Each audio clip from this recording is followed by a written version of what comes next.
सोबत असेल जाणीव। रोखोक बातम्यांसाठी पाहत राहा जाणीव मराठी। होऊ दे जाणीव। लाईक करा, शेअर करा आणि सबस्क्राइब करा आपल्या हक्काचे चॅनल जाणीव मराठी।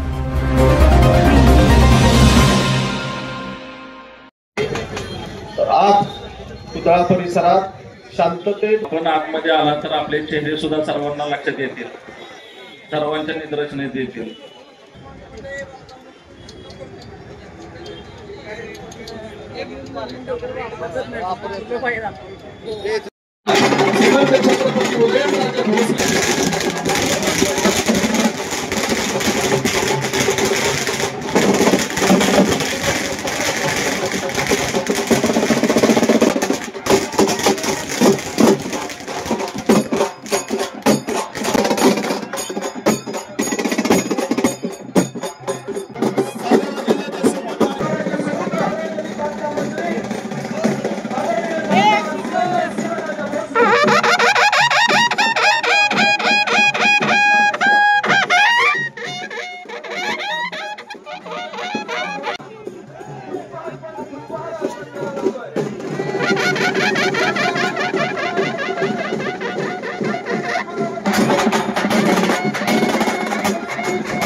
शिवाजी महाराज की जय। धर्मवीर छत्रपती संभाजी महाराज की जय। जय भवानी, भारत माता की जय।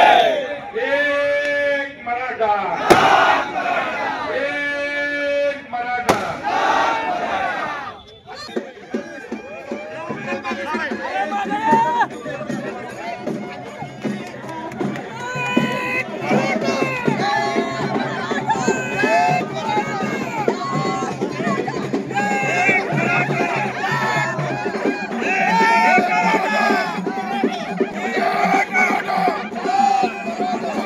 शिवाजी महाराज की धर्मवीर संभाजी महाराज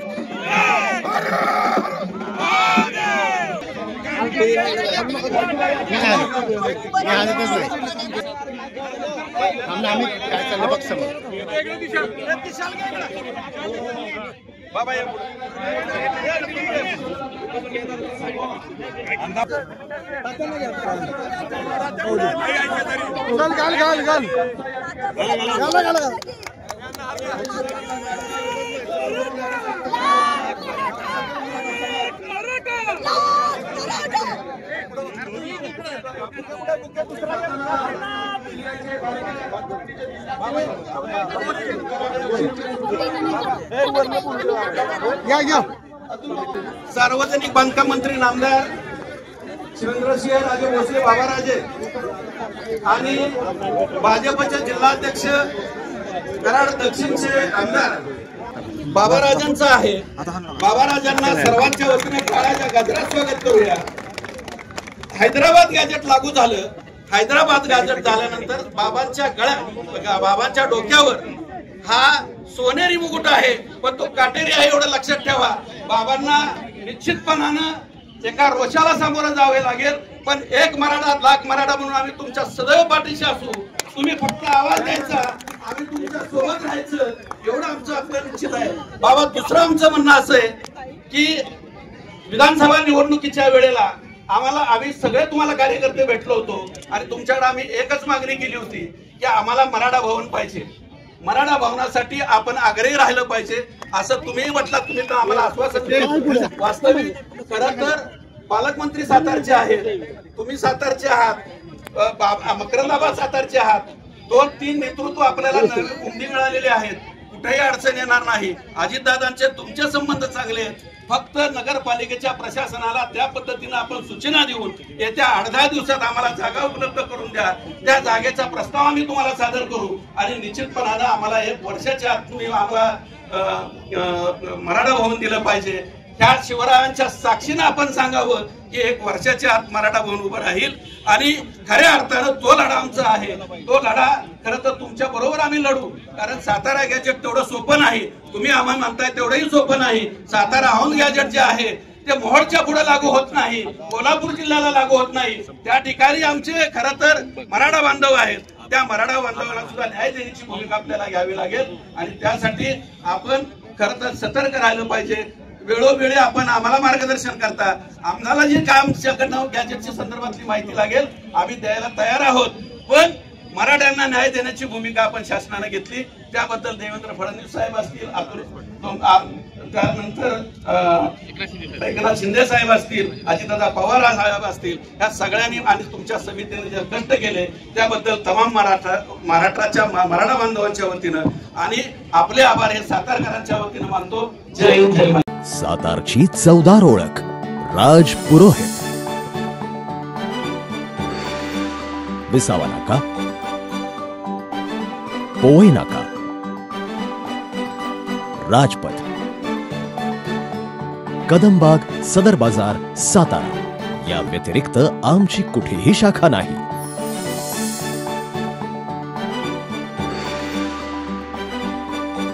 काटुनी हटे काटुनी 10 मराठा कटे असं मराठा समाजाच्या संदर्भामध्ये महाराष्ट्रामध्ये नव्हे तर देशभरामध्ये बोललं जातं।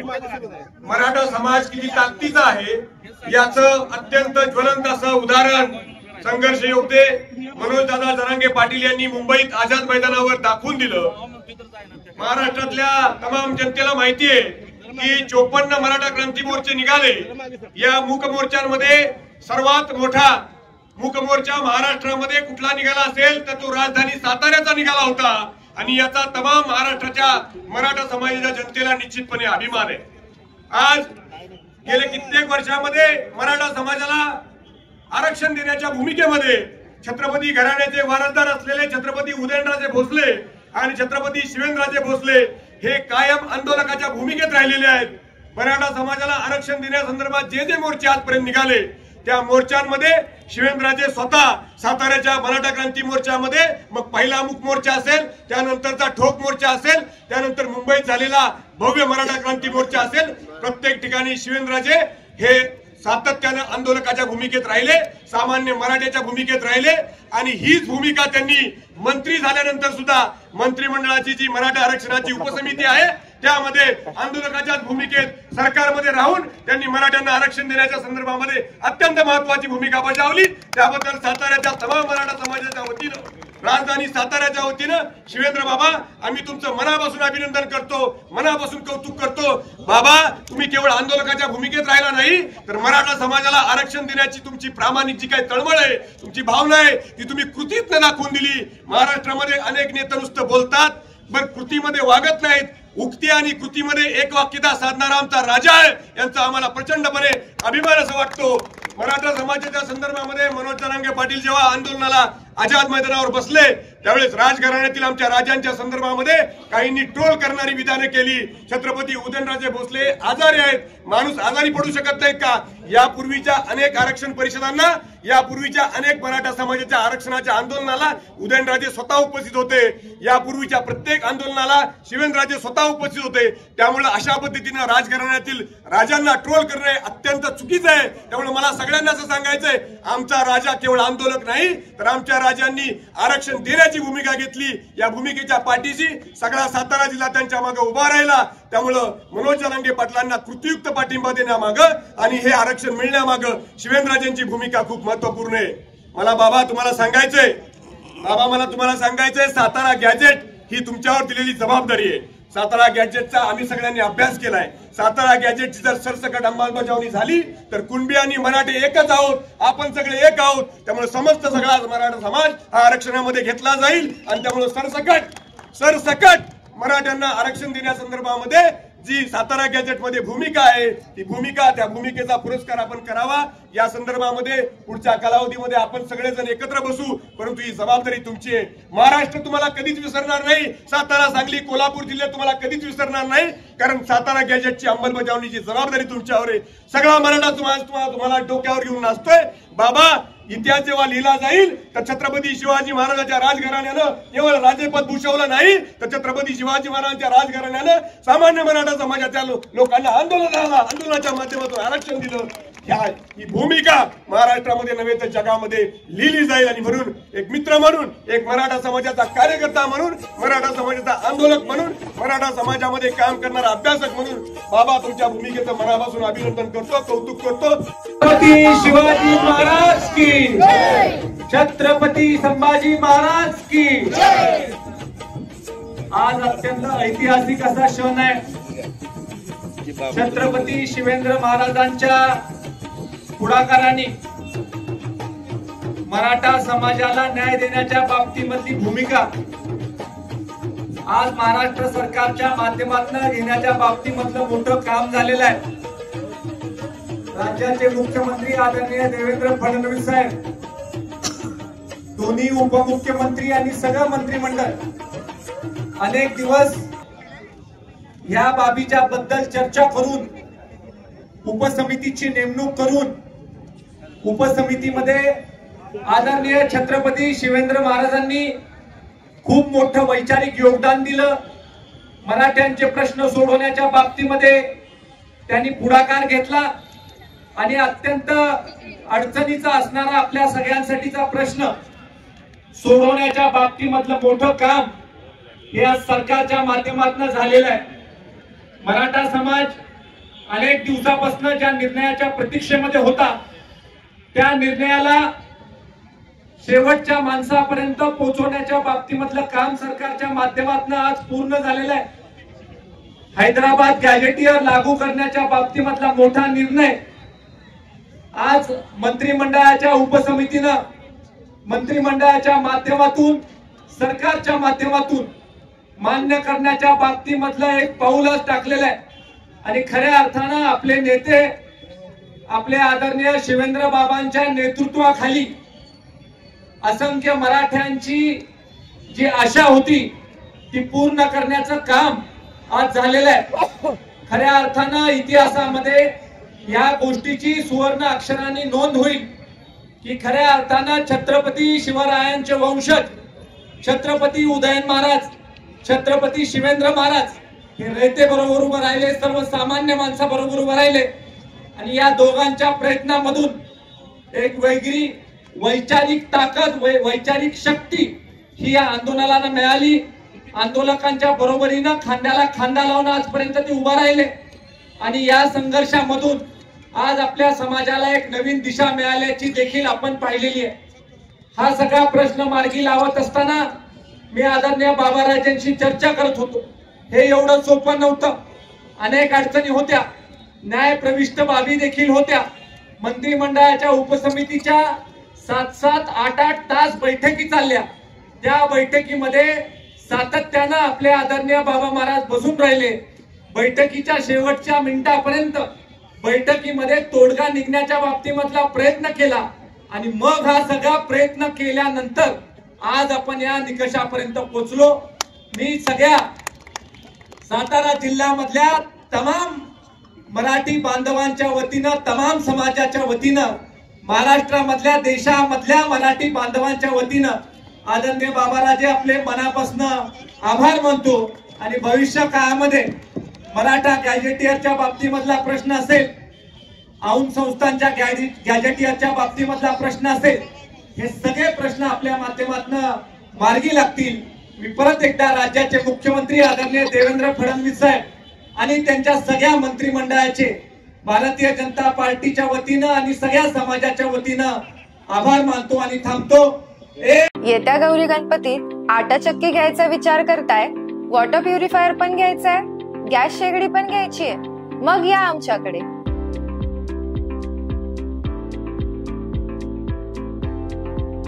आटा चक्की खरेदीवर 10 ते 50% पर्यंत डिस्काउंट. 14,000 रुपयाची आटा चक्की फक्त 6,999 रुपयात. वॉटर प्युरिफायर खरेदीवर 10% पासून 50% पर्यंतचा डिस्काउंट. 12,000 रुपयांचं वॉटर प्युरिफायर फक्त 6,000 रुपयांमध्ये. शेगड्यांचं तर विचारूच नका.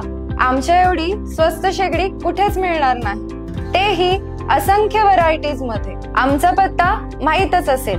आनंद ट्रेडिंग कॉर्पोरेशन, शाही मस्जिद जवळ, राजपथ, सातारा. नामदार श्रीमंत छत्रपती शिवेंद्रसिंहराजे भोसले आपल्या सर्वांना संबोधित करतील. बोला छत्रपती शिवाजी महाराज की जय. जय भवानी, जय शिवाजी, जय भवानी, जय शिवाजी. धर्मवीर छत्रपती संभाजी महाराज की जय. भारत माता की जय. सर्व माझ्या मराठा समाजातील इथं उपस्थित असलेले सकल मराठा समाजाचे सर्व माझे बंधू, सर्व भगिनी, त्याचबरोबर सर्व जिल्ह्याचे प्रमुख समन्वयक आणि उपस्थित सर्व पत्रकार बंधू, त्याचप्रमाणे आमचे भारतीय जनता पार्टीचे जिल्हा अध्यक्ष माननीय आमदार अतुलबाबा भोसले आणि उपस्थित असणारे सर्वच या ठिकाणी मराठा बांधव आणि माझ्या तरुण मित्रांनो, मी सर्वप्रथम आपण जो सगळ्यांनी माझा इथं आल्यानंतर सत्कार केला तो महाराष्ट्राचे मुख्यमंत्री देवेंद्रजी फडणवीस साहेब यांच्या वतीनं मी तो स्वीकारतो. आपलं सर्वांचं मनापासून त्यांच्या वतीनं मी आभार मानतो. याचं कारण आहे, कारण जे आपल्याला मराठा समाजाला मिळाले ते देणारे, त्याचा मार्ग काढून देणारे, त्याचा निर्णय करून देणारे हे देवेंद्र फडणवीस आहेत. हे आपण मराठा बांधवांनी लक्षात ठेवलं पाहिजे. आज दुसऱ्यांदा मी परत बोलतोय, आज दुसऱ्यांदा मुख्यमंत्री देवेंद्र फडणवीसांनी आपल्याला आरक्षण दिले. पहिल्या वेळेला पण ते मुख्यमंत्री असताना ज्या वेळेला मराठा मूकमोर्चे या राज्यात निघाले, लाखोच्या संख्येनं मराठा बांधव, मुलं मुली, भगिनी, आपल्या आया बहिणी सगळे रस्त्यावर आपले उतरले. एकदम शांततेत हे मोर्चे झाले, लाखोच्या संख्येनं मोर्चे झाले. मुंबईमध्ये शेवटचा मोर्चा झाला त्यावेळेला लाखो लोक तिथं आली होती. अत्यंत शांततेत हे मोर्चे झाले आणि त्याच्यानंतर पण एक वातावरण झालं होतं की मराठ्यांना आरक्षण मिळणार का, मराठ्यांना न्याय देणार का, मुख्यमंत्री हे ब्राह्मण आहेत मग मराठ्यांकडे कसं बघतील, मराठ्यांना न्याय हे देतील का. पण शेवटी त्यांनी अधिवेशनामध्ये घोषणा केली आणि आपल्याला आरक्षण त्यांनी कायदेशीर याच्यामध्ये बसवून दिलं. ही वस्तुस्थिती आहे.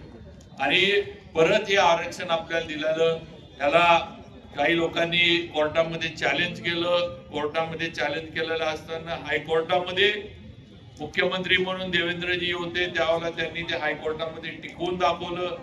परत हे चॅलेंज करण्याचं काम सुप्रीम कोर्टामध्ये झालं. त्याच्यानंतर निवडणुका झाल्या.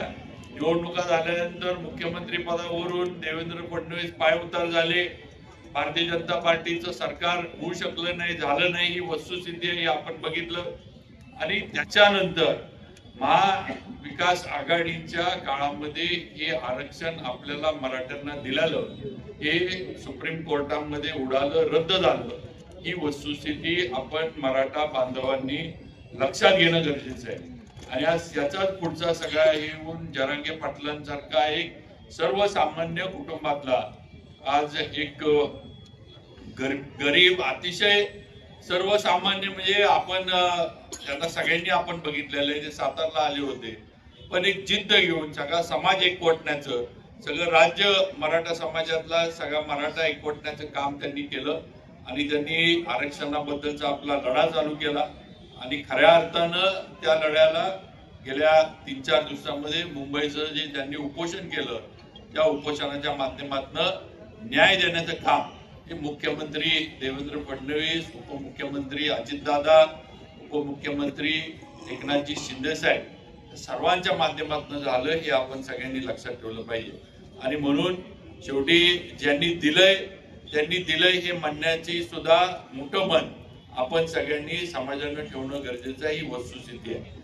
टीका टिप्पणी आरोप करणं सोपं असतं, त्याचा उल्लेख हरीश पाटणेंनी केला, अण्णांनी सुद्धा केला, शरद अण्णांनी, की काही लोक ट्रोल करत होते सोशल मीडियावर, काही लोक वेगळ्या गोष्टी मांडत होती, म्हणजे सरकारबद्दल असेल, देवेंद्र फडणवीसांबद्दल असेल, आमच्या बाकीचे जे समितीतले जे सगळे पदाधिकारी होते त्यांच्याबद्दल असेल, विखे पाटील साहेब आमचे अध्यक्ष आहेत उपसमितीचे त्यांच्याबद्दल असेल, किंवा वैयक्तिक माझ्याबद्दल, उदयनराजांबद्दल पण, की हे मराठी आहेत का, हे कुठं बसलेत, म्हणजे हे ट्रोल करणं, हरीश स्क्रीनच्या मागे बसून किंवा मोबाईलवर कुठंतरी हॉटेलमध्ये बसून टाईप करून टाकणं सोपं असतं, पण खऱ्या अर्थानं फील्डवर उतरून हे काम करत असताना ते काम करणं हे अवघड असतं.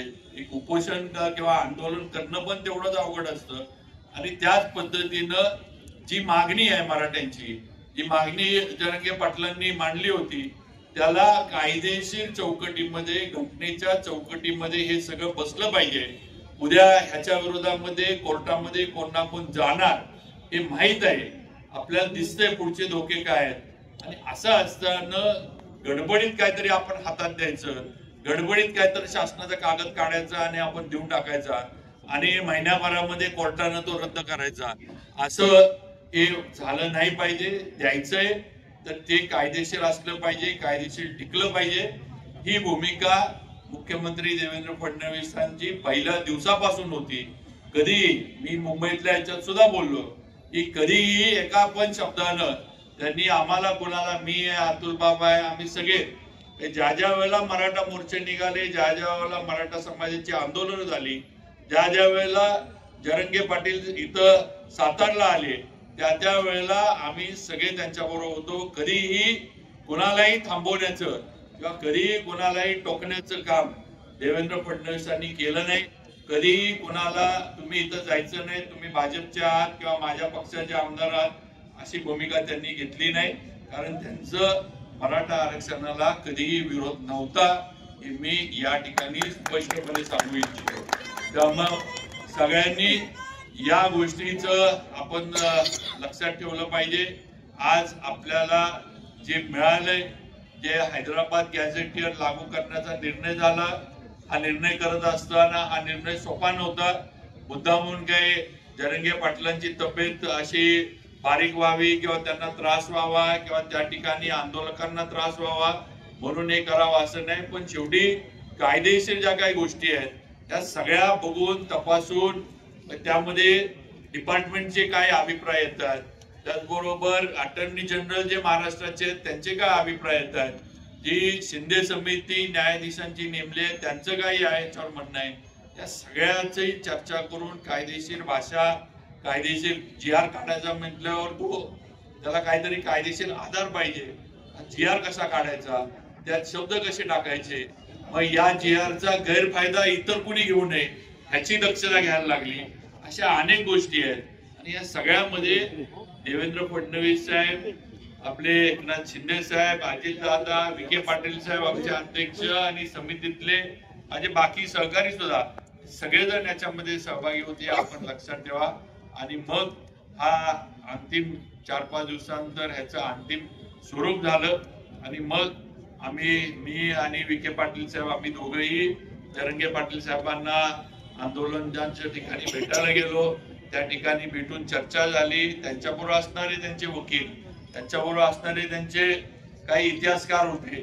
त्या सगळ्यांच्या मध्ये या GR वर, हा GR योग्य आहे नाही आहे, याच्यामध्ये शब्द बरोबर आहेत नाही आहेत, या GRचा समाजाला खऱ्या अर्थानं फायदा होईल का, कसा होईल, जर अडचण असली तर काय, या सगळ्याची 1.5-2 तास जे काय आम्ही तिथं बसलो होतो त्याच्यामध्ये चर्चा झाली.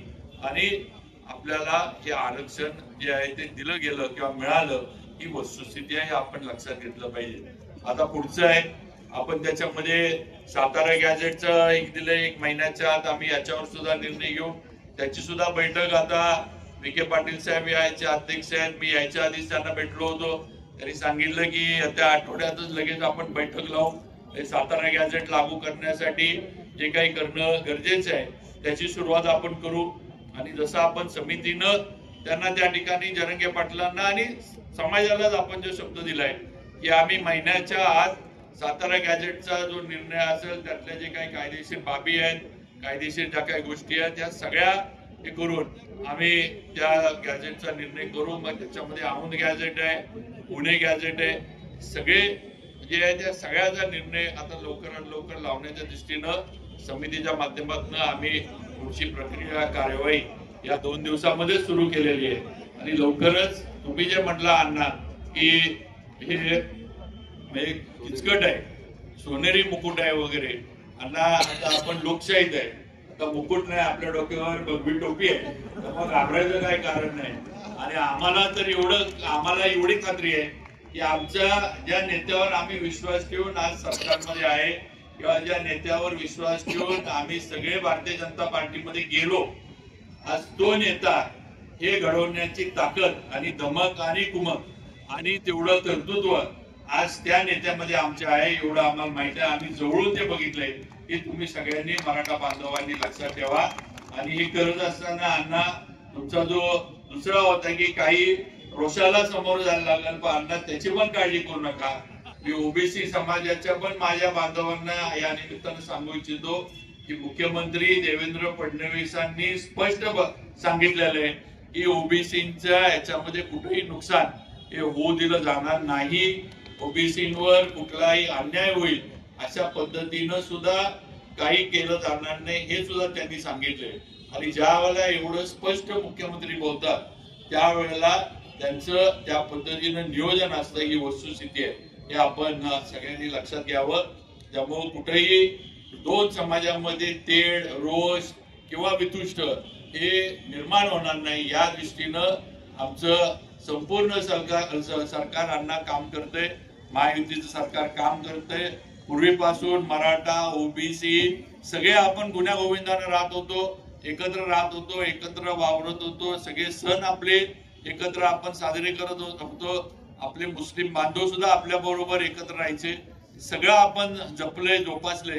त्यामुळे नक्कीच तीच परिस्थिती महाराष्ट्रामध्ये राहिली पाहिजे, ही भूमिका मुख्यमंत्र्यांची आहे. आणि त्याप्रमाणे ते पुढचं सुद्धा नियोजन योग्य पद्धतीनं नक्की करतील, हे मला या निमित्तानं सांगायचंय. मला फक्त मराठा समाजातील माझ्या बांधवांना सांगायचंय की शेवटी टीका करणं, आरोप करणं, आता काही लोकांनी म्हणजे सन्मान्य संजय राऊत साहेब मोठे आहेत, विचारवंत आहेत, आपण काय त्यांच्या एवढं मोठं नाही, तर त्यांनी सुरुवातीला एकदा उदयनराजेंना पुरावे मागितले, नंतर परवा त्यांनी सांगितलं की या दोघांनी जाऊन तिथं उपोषणाला बसलं पाहिजे. आता मला समजत नाही, मी आणि उदयनराजे उपोषणाला बसून निर्णय जर आधीच होणार होता तर मग बिचारे जरंगे पाटलांना 8-8 दिवस कशाला बसवलं असतं. हे बोलणं सोपं आहे. तुम्ही काही केलं नाही, तुम्ही काही दिलं नाही. जे दिलं गेलं होतं ते तुमच्या पक्षाच्या नेतृत्वाच्या काळात उडालं, मराठ्यांना मिळालेलं गेलं, ह्याचं उत्तर तुम्ही द्यायला तयार नाही आणि दुसऱ्यांना तुम्ही हे करताय, ही दुर्दैवाची गोष्ट आहे. आधी तुम्ही काहीतरी समाजासाठी करा, मराठ्यांसाठी काहीतरी करून दाखवा. ज्या ह्याच्यावर खऱ्या अर्थानं बाळासाहेब ठाकरे साहेबांनी मराठी माणसाच्या अस्मितेवर शिवसेना उभी केली होती, आज मराठी माणसासाठी आजची जी शिवसेना उरली आहे ती काही करताना दिसत नाही, ही वस्तुस्थिती आहे. आणि हे आपण सगळ्यांनी लक्षात ठेवलं पाहिजे. आज आपण पण सगळे शेवटी आपण आपल्यासाठी यापूर्वी हे अनेक वेळेला म्हणजे मुख्यमंत्र्यांवरनं बोललं जातं की ब्राह्मण समाजाचे असल्यामुळं ते आपल्याला देणार नाही.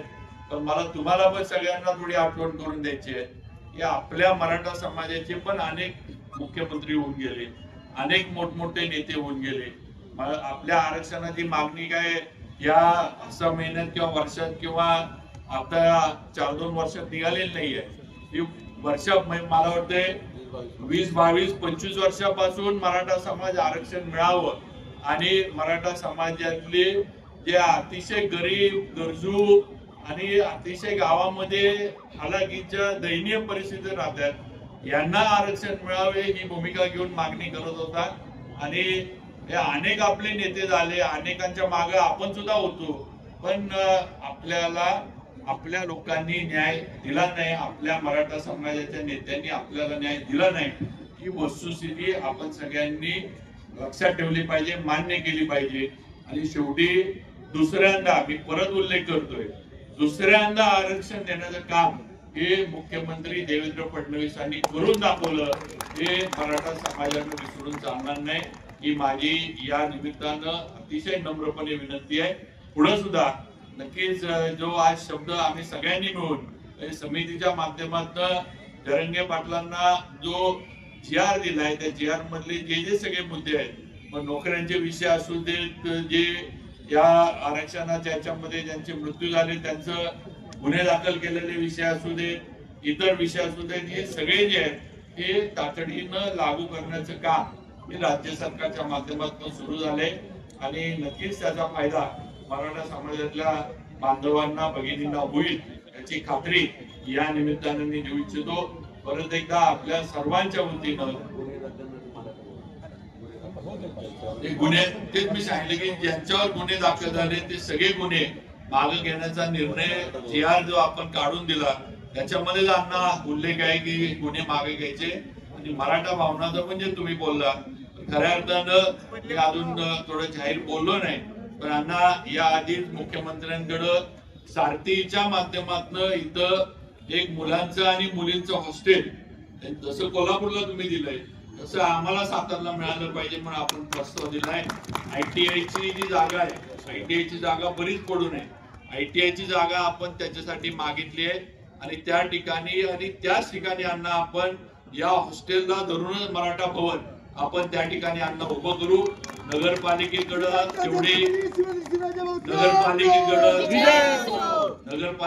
तेवढी मोठी जागा असली तर तो पण प्रयत्न करू. जे काम आपलं लवकर होईल आधी होईल ते काम आपण करू हे आपल्याला या निमित्तानं शब्द देतो. आपल्याला दुसरं सांगायचं की या ह्याच्यामध्ये म्हणजे माझ्या बरोबर उपसमितीमध्ये काम करणारे मकरंद आबा असतील, शंभूराजे या उपसमितीत होते. आम्ही सगळे म्हणजे जिल्ह्याचे सुपुत्र म्हणून किंवा जिल्ह्याचे आज मंत्री म्हणून आम्ही तिघं चौघं काम करतोय.